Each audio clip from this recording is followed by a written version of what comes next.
ഞാനിന്നൊരു sea food കഫേയിൽ ഉച്ചയ്ക്കുള്ള meals കഴിച്ചുകൊണ്ടിരിക്കുകയാണ്. അപ്പോഴും മീൻ കറിയുണ്ട്, പിന്നെ ഓരോ പരിപ്പ് അങ്ങനെയുള്ള കറികളാണ്. ചൂര ഫ്രൈ ആണ് ഞാൻ എടുത്തേക്കുന്നത്. ഒരുപാട് മീൻ ഐറ്റംസ് ഇവിടെ ഉണ്ട്. ആവോലി, കൊഞ്ച്, നെയ്മീൻ, കണവ, ഞണ്ട്, അങ്ങനെ ഒരുപാട് മീൻ ഐറ്റംസ് ഉണ്ട്. ഇവിടെ ഇങ്ങനെ ഫുഡൊക്കെ കഴിച്ചിട്ട് വിശ്രമിക്കണമെന്നുള്ളവർക്ക് ഇവിടെ ഇങ്ങനെ വിശ്രമിക്കുകയും ചെയ്യാം. ഒരു ചെറിയ ചൂര ഫ്രൈ ആണ് എടുത്തേക്കുന്നത്.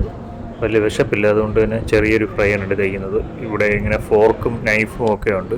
ഫോർക്കും നൈഫും പിന്നെ സ്പൂണും ഒക്കെ ഉപയോഗിച്ചിട്ട് കഴിക്കണമെന്നുള്ളവർക്ക് അങ്ങനെ കഴിക്കാം. ഇത് ഞാൻ മേടിച്ച ചൂര ഫ്രൈ ആണ്. അതുകൊണ്ടോ നല്ല ഫ്ലഫിയാണ്, നല്ല ടേസ്റ്റിയുമാണ്. മീൽസിൻ്റെ കൂട്ടത്തിൽ എല്ലാ ദിവസവും പായസമുണ്ട്. ഇന്ന് കടല പായസമാണ്. നല്ല ടേസ്റ്റി ആയിട്ടുള്ള പായസമായിരുന്നു. ഞാനിന്നുള്ളത് കേരള ഗവൺമെൻറ്റിൻ്റെ സ്വന്തം റെസ്റ്റോറൻറ്റിലാണ്. മത്സ്യഫെഡിൻ്റെ കീഴിലുള്ള ഒരു റെസ്റ്റോറൻ്റാണിത്. ട്രിവാൻഡ്രം കോവളത്തിനടുത്ത് അഴക്കുളം ജംഗ്ഷനിലാണ് ലൊക്കേഷൻ. ഞാൻ ടാഗ് ചെയ്തേക്കാം.